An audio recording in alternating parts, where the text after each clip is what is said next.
من الشيطان الرجيم.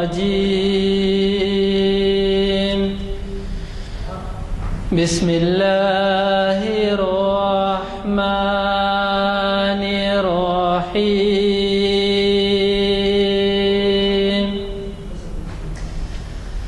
تبت يدا أبي لهب وتب ما أغنى عنه ماله وما كسب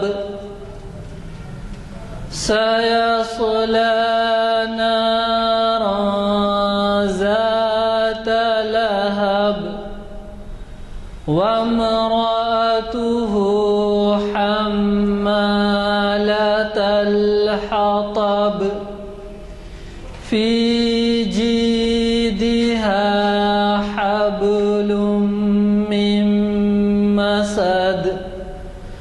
صدق. اخبار شناسی کی 733ویں نشست میں آپ سب کا دلی خیر مقدم ہے. کانفرنس ہال مسجد عالیہ میں یہ محفل مجلس اقبال کی منعقد ہو رہی ہے. ابھی آپ نے تبارک حسین صاحب خوشحام خارج سے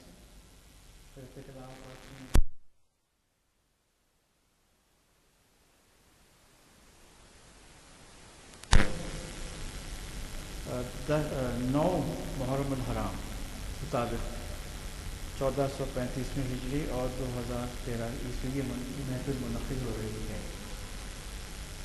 آج کے مقرر جناب امتیاز الدین صاحب جو تشریف لا چکے ہیں ابھی نماز پڑھ لیجیے. مقرر ہیں پہلے کئی بار ہماری محفلوں کو مخاطب کر چکے ہیں. اخباریات گہری نظر رکھتے ہیں, پروفیسر نہیں ہیں, لیکن ان کا مطالعہ بڑا وسیع ہے اور اقبال شناسی کی محفلوں کو بہت زیادہ یہاں مخاطب کر چکے ہیں. تو وہ ابھی تشریف لائی ہے اور آج کا عنوان انہوں نے خود منتخب جو فرمایا ہے اقبال کی ایک نظم کا تجزیہ, جو ابھی وہ تشریف لائے ہیں. اس سے پہلے میں آپ کی اجازت سے 2-4 اشعار اقبال کے ترنم سے پیش کروں.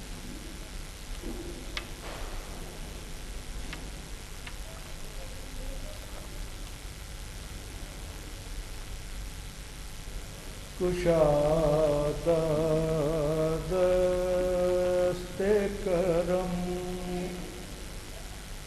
جب وہ بے نیاز کرے, کشادہ دست کرم جب وہ بے نیاز کرے, نیاز مند نہ کیوں عاجزی پہ ناز کرے, نیاز مند نہ کیوں عاجزی پہ ناز کرے, کشادہ دست کرم جب وہ بے نیاز کرے, بٹھا کے عرش پہ رکھا ہے تو نے واعظ, بٹھا کے عرش پہ رکھا ہے تو نے واعظ, خدا وہ کیا ہے جو بندوں سے اعتراض کرے, خدا وہ کیا ہے جو بندوں سے اعتراض کرے, بٹھا کے عرش پہ رکھا ہے تو نے خدا وہ کیا ہے جو بندوں سے اعتراض کرے، کشادہ دست کرم میری نگاہ میں وہ رند ہی نہیں ساقی، میری نگاہ میں وہ رند ہی نہیں ساقی، جو ہوشیاریو مستی میں امتیاز کرے، جو ہوشیاریو مستی میں امتیاز کرے، کشادہ دست کرم۔ کوئی یہ پوچھے کہ واعظ کا کیا بگڑتا ہے، کوئی یہ پوچھے کہ واعظ کا کیا بگڑتا ہے، جو بے عمل پہ بھی رحمت وہ بے نیاز کرے، جو بے عمل پہ بھی رحمت وہ بے نیاز کرے، کشادہ دست کرم۔ ہوا ہو ایسی کہ ہندوستان سے ایک بار، ہوا ہو ایسی کہ ہندوستان سے ایک بار اڑا کے مجھ کو غبارے رہے حجاز کرے، اڑا کے مجھ کو غبارے رہے حجاز کرے، کشادہ دست کرم جب وہ بے نیاز کرے، نیاز مند نہ کیوں عاجزی پہ ناز کرے۔ اب میں درخواست کرتا ہوں جناب امتیاز الدین صاحب سے کہ شہ نشین کو تشریف لائیں، اپنی تقریر کا آغاز فرمائیں۔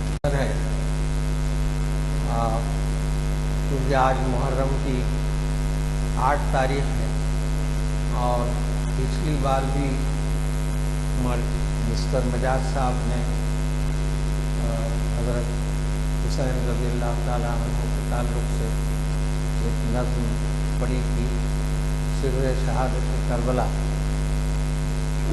تو میں نے سوچا کہ اسی سلسلے کو جاری رکھا جائے، ذکر حسین کلام اقبال۔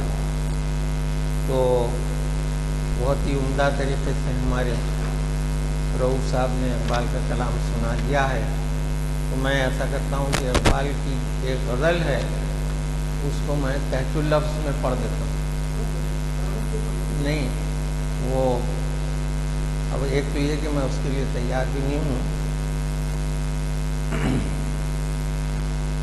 کیونکہ اس میں حضرت حسین کا ذکر ہے آخر، تو چاہیں تو ترنم سے بھی پڑھیں، کیونکہ وقت بھی بہت کم لگے گا تو شاید اس کی وجہ سے تھوڑی سی اور وقت میں زیادتی ہو جائے۔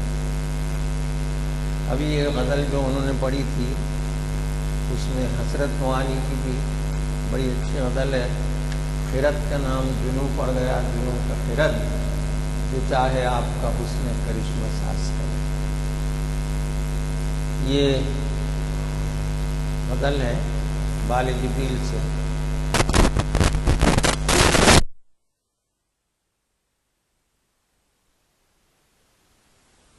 تو غیرت جبریل خودی وہ علم سے محکم.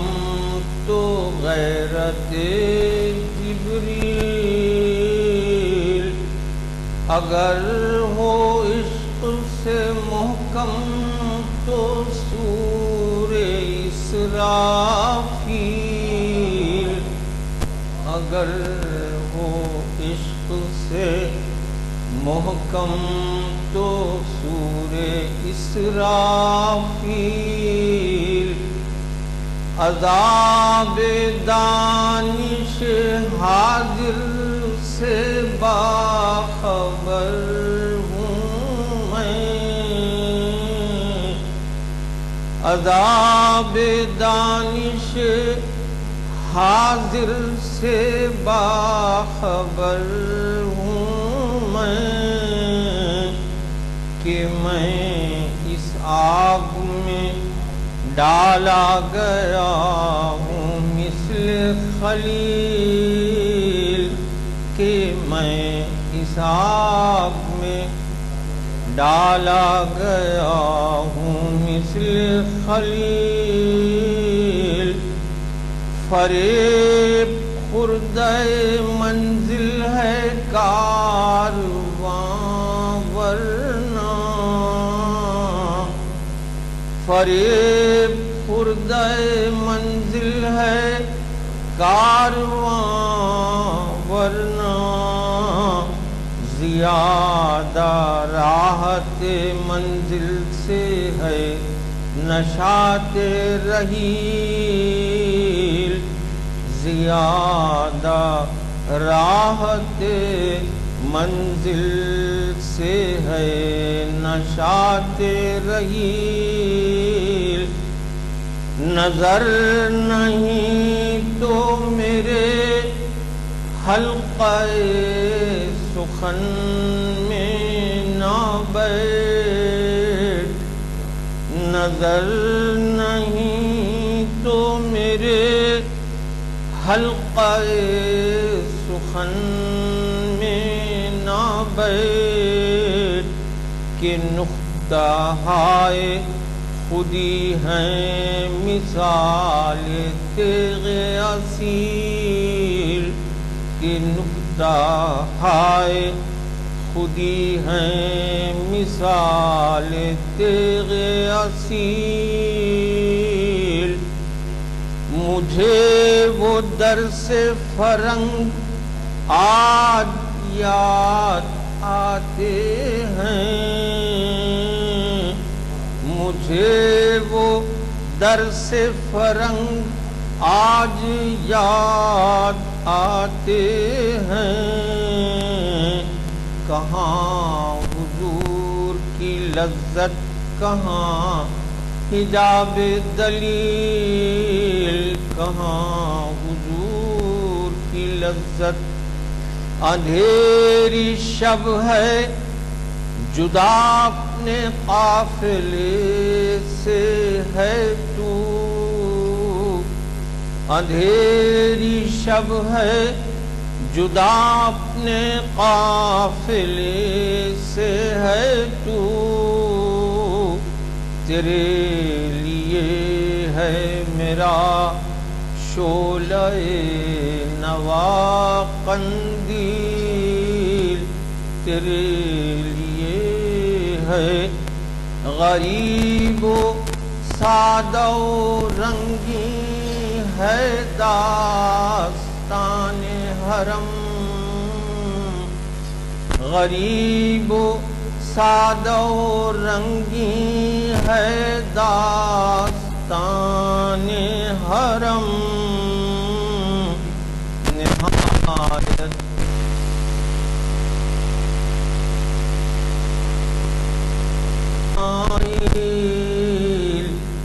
نہایت اس کی حسین ابتدا ہے اسماعیل۔ جیسا کہ میں نے آپ سے عرض کیا، یہ آج کی ہماری گفتگو کا موضوع ہے ذکر حسین کلام اقبال میں۔ اردو میں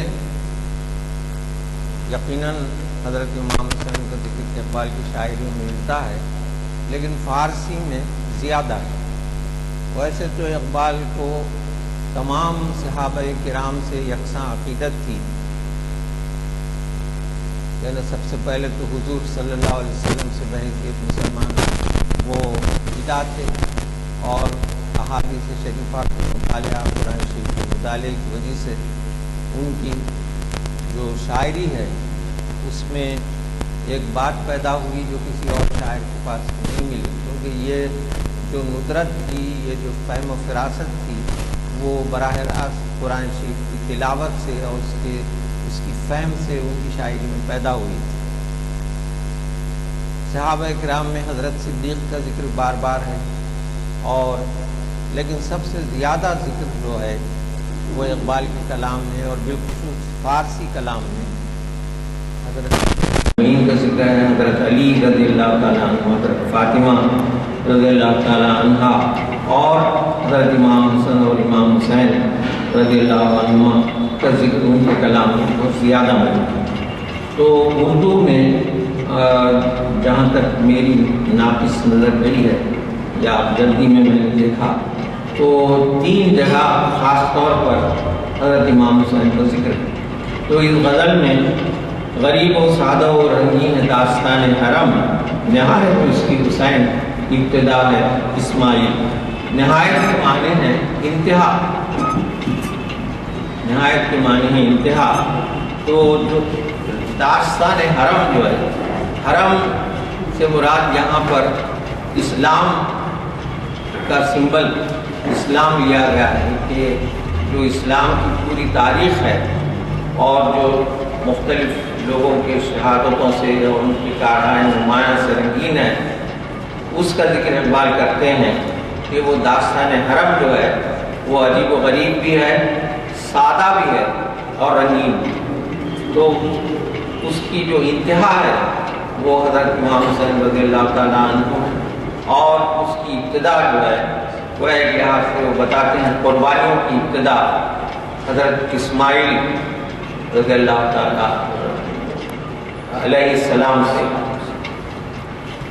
کیونکہ آپ جانتے ہیں کہ حضرت ابراہیم علیہ السلام کے 2 فرزند تھے، حضرت اسحاق اور حضرت اسماعیل، اور دونوں بھی کافی بڑی عمر میں پیدا ہوئے تھے اور دونوں سے آپ کی یکساں محبت تھی۔ لیکن حضرت اسماعیل کے ساتھ جو واقعات حضرت ابراہیم کو پیش آئے وہ بہت زیادہ آزمائش اور امتحان کے تھے۔ یعنی جب آپ حضرت اسماعیل علیہ السلام پیدا ہوئے تو اس کے بعد آپ کو ارشاد ہوا حضرت ابراہیم علیہ السلام کو کہ ان کو لے جاؤ اور بے برگ و گیا جگہ جو اس وقت مکہ مکرمہ تھا وہاں لے جا کر اپنی بیوی کو اور اپنے اس نومولود بچے کو چھوڑ دو۔ چنانچہ آپ اللہ کے حکم کی تعمیل میں وہاں پہنچے اور حضرت حاجرہ رضی اللہ تعالیٰ عنہ کو اور اپنے فرزند کو وہاں پر چھوڑ دیا۔ جب آپ جانے لگے تو اگرچہ کہ آپ کا دل بھی بھرا ہوا تھا، لیکن اس وقت حضرت حاجرہ نے پوچھا کہ آپ ان کو اس طرح یکا و تنہا چھوڑ کر جا رہے ہیں تو کیا یہ آپ اپنے دل سے یہ کام کر رہے ہیں یا آپ کو اللہ کی طرف سے یہ حکم ملا ہے؟ تو حضرت ابراہیم نے کہا کہ مجھے اللہ کی طرف سے یہ حکم ملا ہے۔ تو اس وقت حضرت حاجرہ نے وہ غیر معمولی جملہ کہا جو انسانی تاریخ کا ایک عجیب و غریب نمونہ ہے کہ جس میں توکل اور توحید پر بھروسہ۔ تو حضرت حاجرہ نے فرمایا کہ پھر اللہ تعالیٰ ہم کو ظاہر ہے۔ تو اس طرح حضرت اسماعیل کی جو پیدائش ہوئی ہے اس وقت سے آپ کی آزمائشوں کا سلسلہ جاری تھا، اور پھر یہ ہوا کہ جب آپ کو پیاس لگی اور بھوک سے آپ بے چین ہو گئے تو اس وقت یہ زمزم کا چشمہ جاری ہوا جو آج تک اللہ کے فضل و کرم سے جاری ہے، اور ہزاروں کروڑوں لوگ اس سے انگنت لوگ فیضیاب ہوتے ہیں۔ اس کے بعد جب حضرت اسماعیل علیہ السلام ذرا بڑے ہوئے تو جیسا کہ آپ جانتے ہیں کہ اللہ کی طرف سے پھر آپ کو خواب میں فرمایا گیا کہ ان کو ذبح کرو۔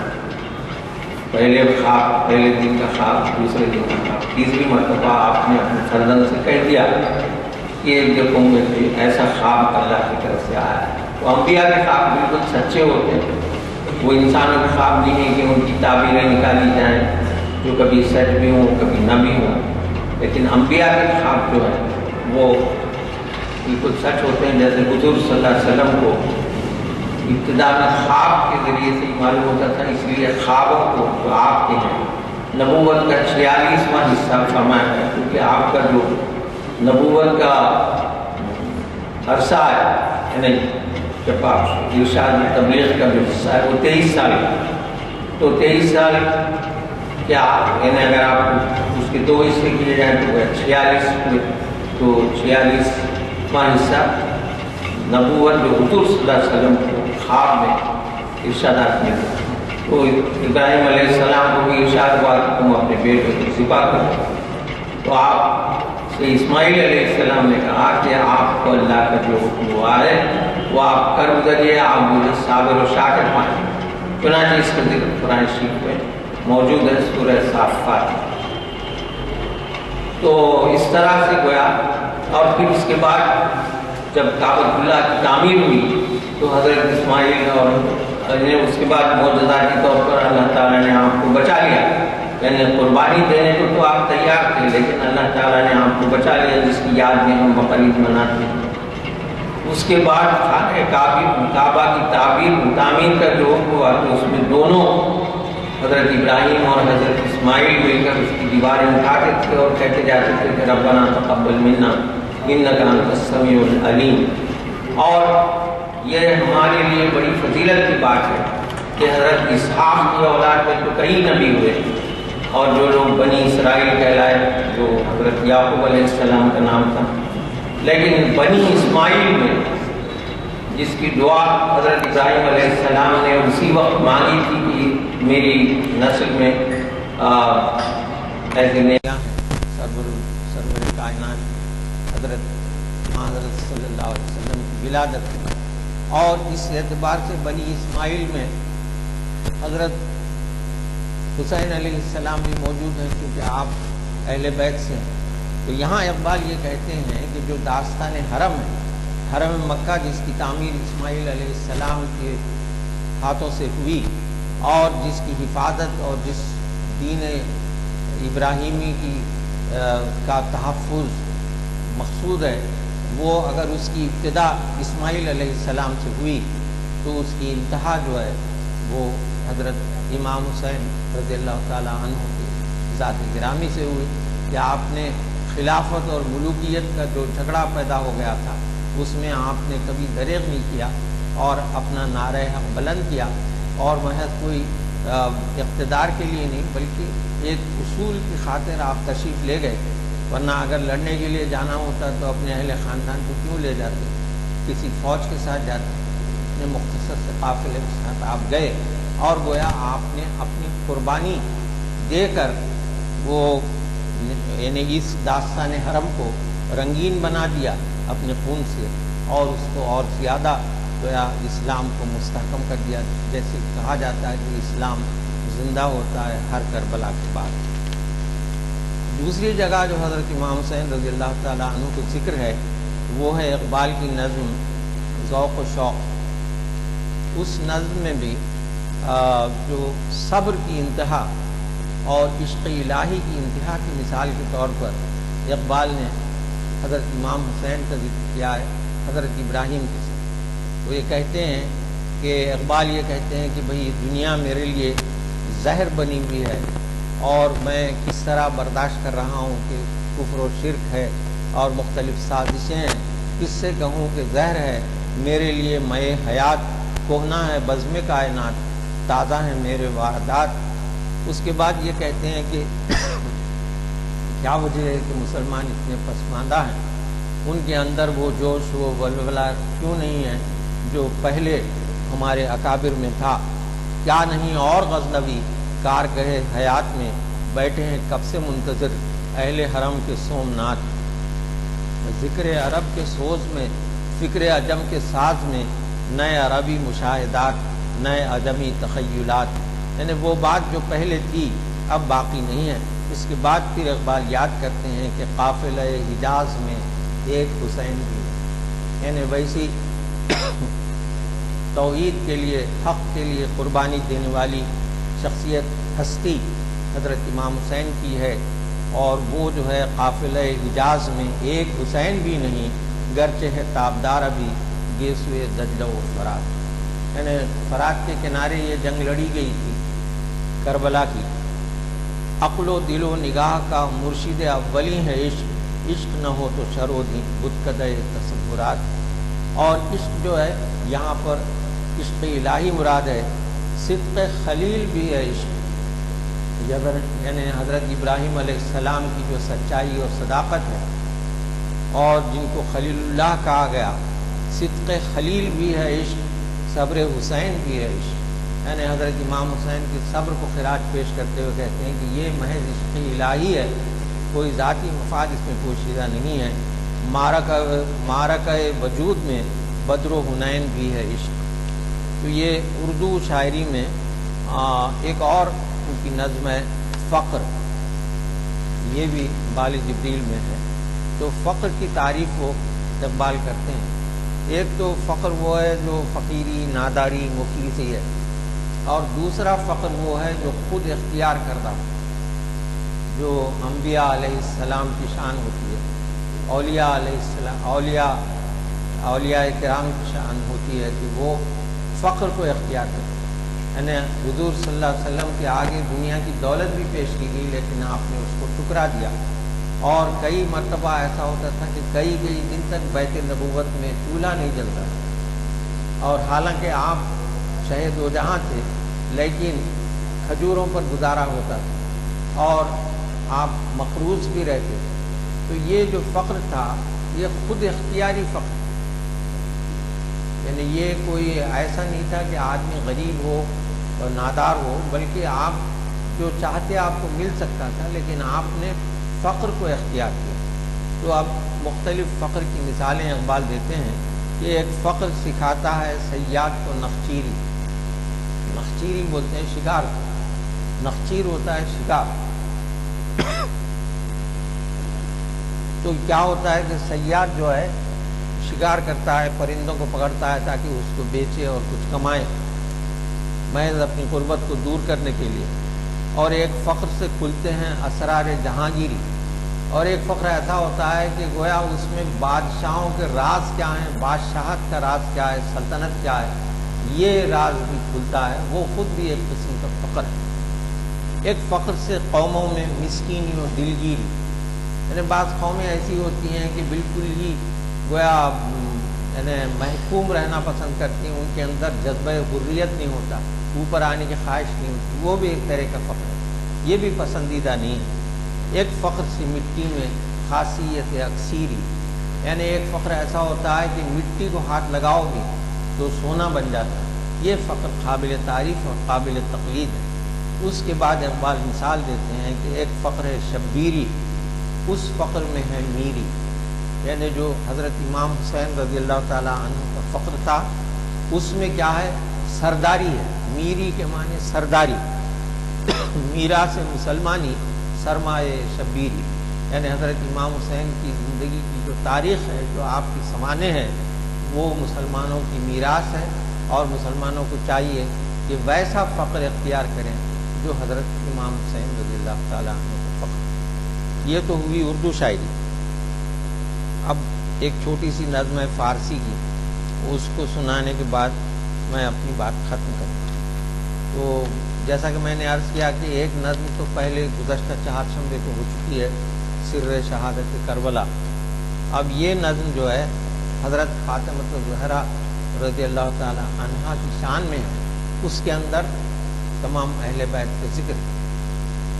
تو یہ نظم یہ ہے کہ در مانیے این کہ سیدۃ النساء فاطمہ الزہرا اسوہ کاملہ ایس برائے نساء اسلام. یعنی اس موضوع کے بارے میں کہ خواتین کی سردار فاطمہ الزہرا مسلم خواتین کے لیے ایک مکمل نمونہ ہے. اس کے بعد اقبال کہتے ہیں کہ مریم از یک نسبت عیسیٰ عزیز، از سے نسبت حضرت زہرا عزیز. یعنی حضرت مریم رضی اللہ تعالی عنہ کہ جو حضرت عیسیٰ علیہ السلام کی والد ماجدہ ہیں اور جن کا ذکر قرآن میں ہے ایک مستقل سورہ مریم کے نام سے، ان کے بارے میں اور بھی جگہ پر آپ کا ذکر ہے جب خواتین کی مثال دی گئی کہ نہایت محترم خواتین جو گزری ہیں ان میں حضرت مریم ہیں اور فرعون کی بیوی اور کہ وہ بھی نہایت نیک خاتون. تو مریم از یک نسبت عیسیٰ عزیز، از سے نسبت حضرت زہرا عزیز. سے معنی تین.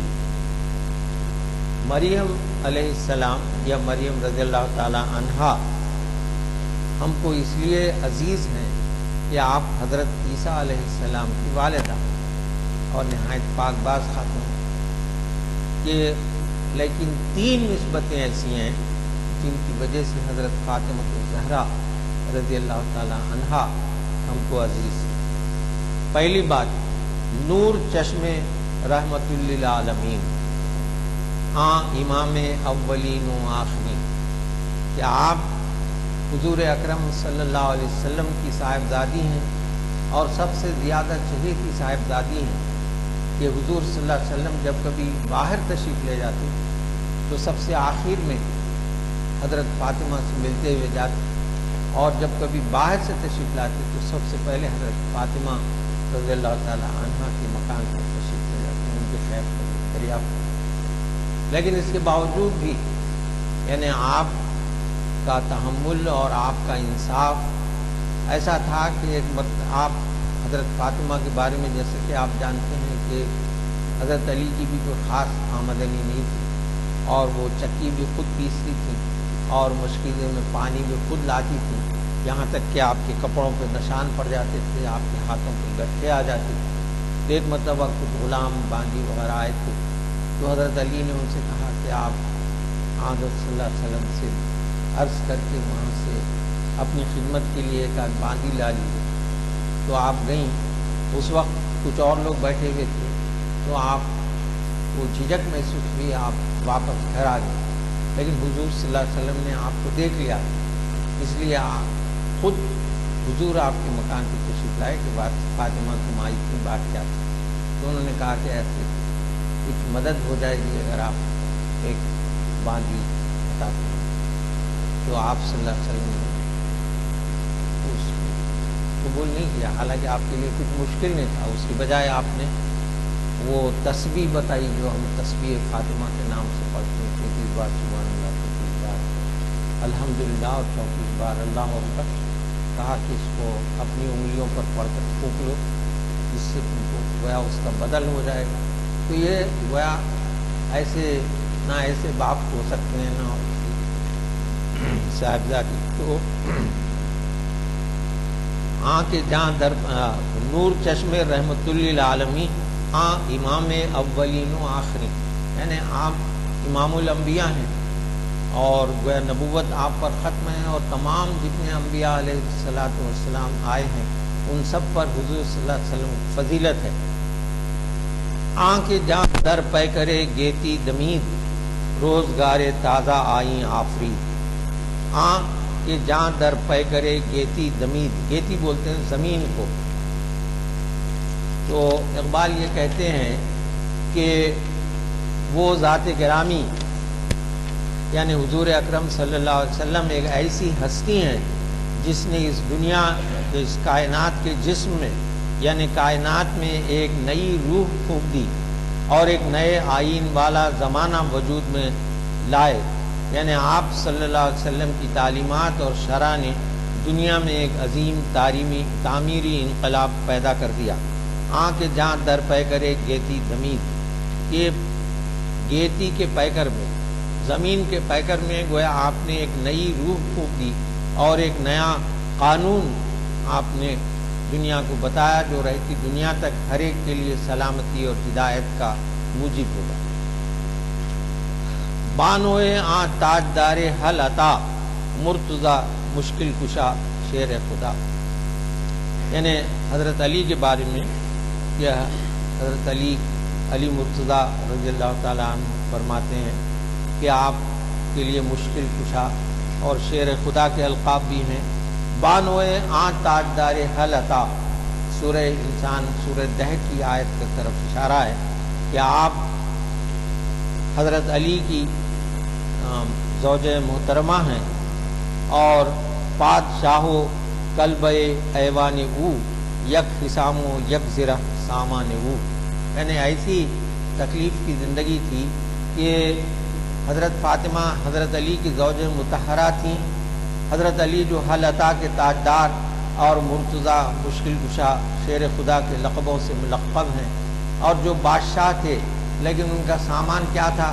ایک کٹیا، چھوٹا سا گھر ان کا گویا محل تھا، ان کا سارا سر و سامان اثاثہ ایک تلوار ایک زرہ تھی، یعنی ان کی زندگی اور طرز رہائش بے حد سادہ تھی، اور آپ اپنے 2 بچوں کے ساتھ اور اپنے شوہر کے ساتھ نہایت ہی پاک بازانہ زندگی گزارتی تھی۔ ماں دریاں مرکز پرکار عشق، ماں دریاں کارواں سالار عشق، یعنی تیسری یہ ہے کہ آپ عشق کی پرکار کے اس نقطے کی والد محترمہ ہیں۔ پرکار یعنی کمپس، تو وہ جو سینٹر ایک دائرہ کھینچتا ہے سینٹر کو لے کے، تو جو آپ اس عشق کے پرکار کی اس نقطے کی والد محترمہ ہیں، اور عشق کے اس کارواں سالار یعنی سردار قافلہ کی والد محترمہ ہیں۔ مراد حضرت امام حسن رضی اللہ تعالیٰ عنہ کی والدہ ہیں، جن کی ذات عشق خدا اور ملت سے سرشار تھی۔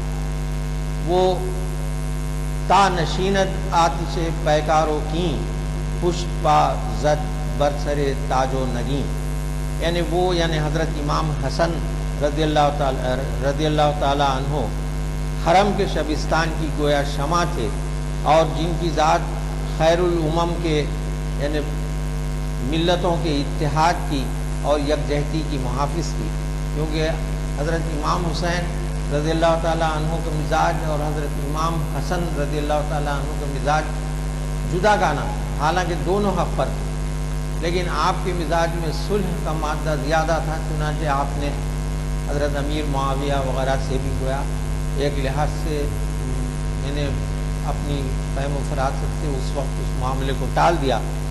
انہوں نے اس خاطر کہ لڑائی جھگڑے اور دشمنی کی آگ ٹھنڈی ہو اور بجھ جائے، حکومت کو اور اقتدار کو ٹکرا دیا۔ حضرت ابو بکر ثقفی سے روایت ہے کہ ایک موقع پر حضور نبی کریم نے حضرت حسن کی طرف اشارہ کرتے ہوئے، جو حضور صلی اللہ علیہ وسلم کے پہلو میں بیٹھے تھے، ممبر پر فرمایا تھا، یہ میرا بیٹا سردار ہے اور امید ہے کہ خدا اس کے ذریعے سے مسلمانوں کے 2 گروہوں کے درمیان صلح کرائے گا۔ یہ بخاری شریف کی حدیث ہے۔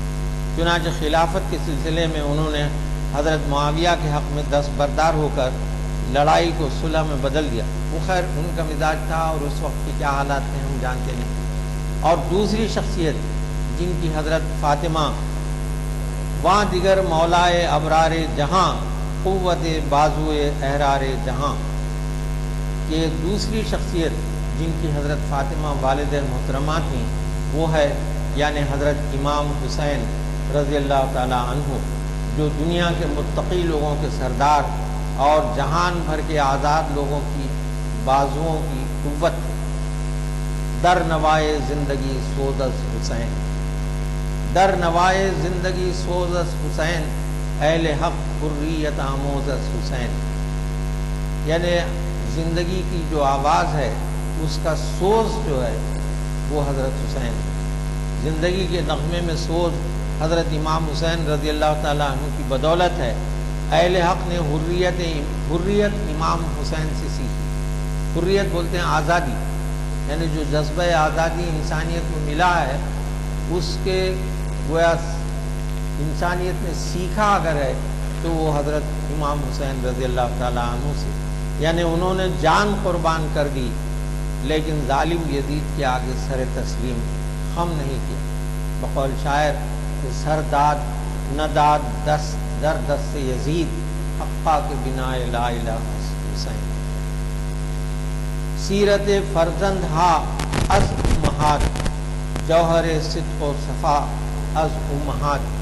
امہات بولتے ہیں مائیں مدرس۔ تو اولاد میں جو سیرت پیدا ہوتی ہے وہ ماؤں ہی سے، یعنی ان کی تربیت اور پرورش ہی سے ہوتی ہے۔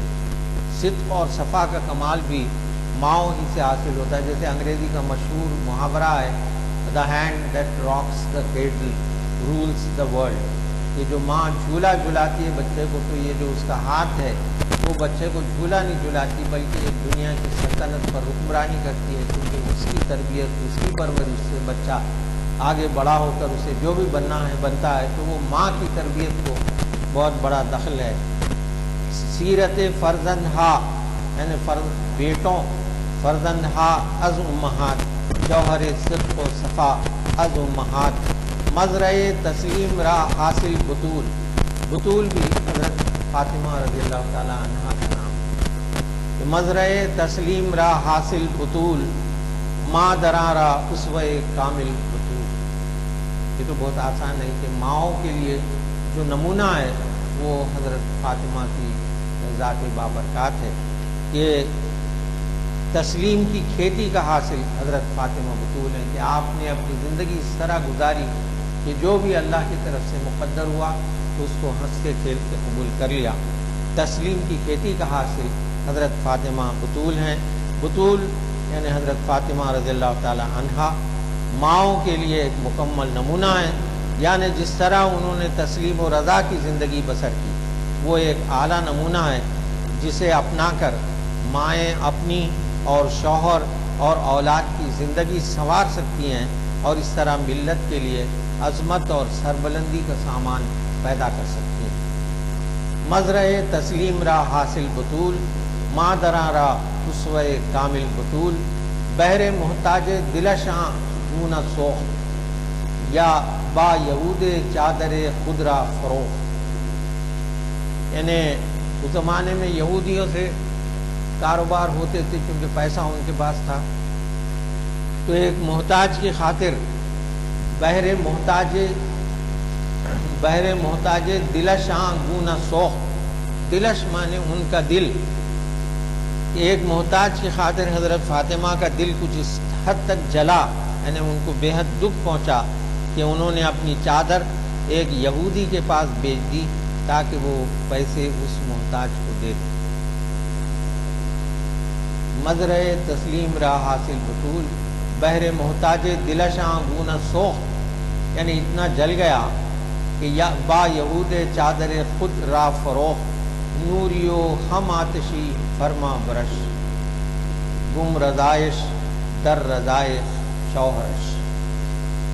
نوریو ہم آتشی فرما برش، گم رضائش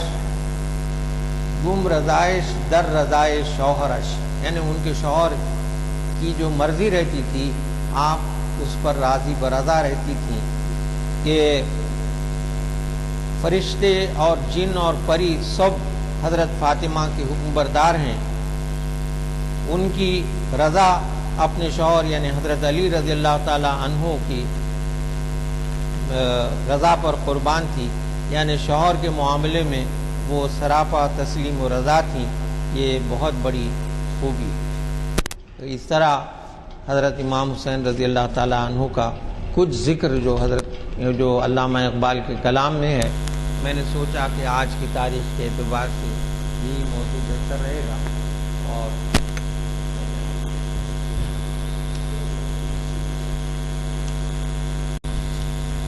حضرات کو اگر اگلا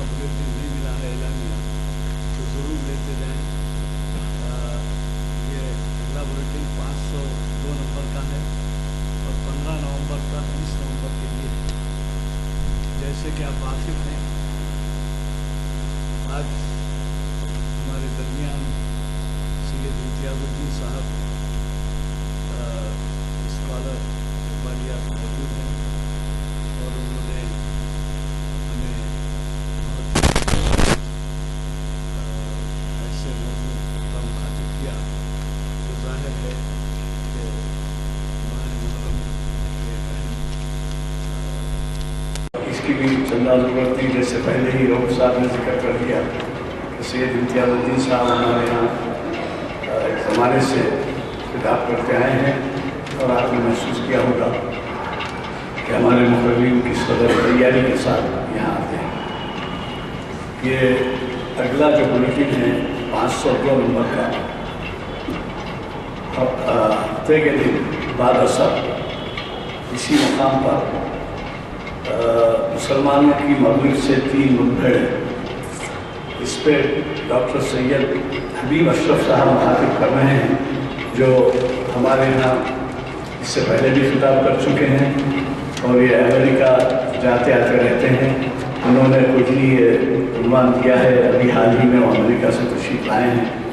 تو یہ جو تاریخ اسلام کا 619واں لیکچر ہفتے کے دن ہے، اس میں ضرور شرکت فرمائیے اسی مقام پر اور یہی اوقات میں۔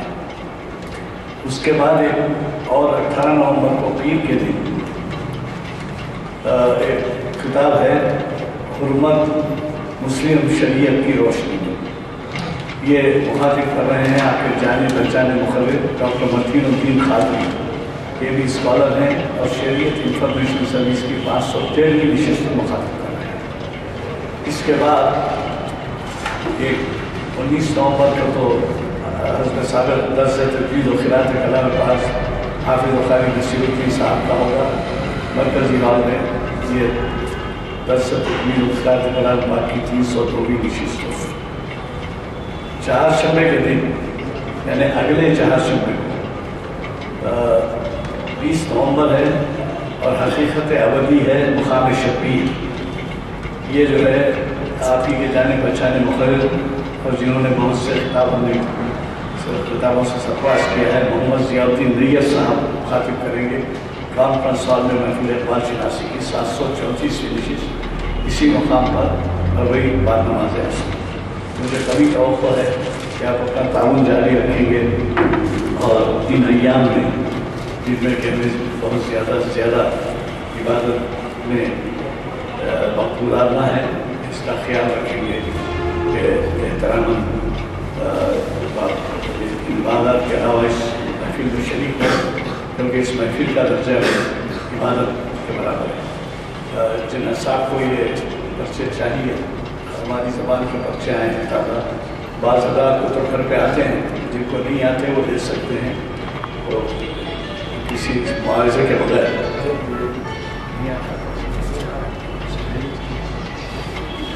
یہ دے دو بابا، جن صاحب کو بھی ضرورت ہے۔ ہاں دعا ہو چکی ہے، ہاں کیا کرنا ہے؟ ربنا آتنا فی الدنیا حسنۃ وفی الآخرۃ حسنۃ وقنا عذاب النار ربنا اغفر لی ولوالدی صلی اللہ تعالی علی خیر خلقہ سیدنا و مولانا شفیعنا و نبینا و حبیبنا محمد و آلہ و اصحابہ و ازواجہ و ذریاتہ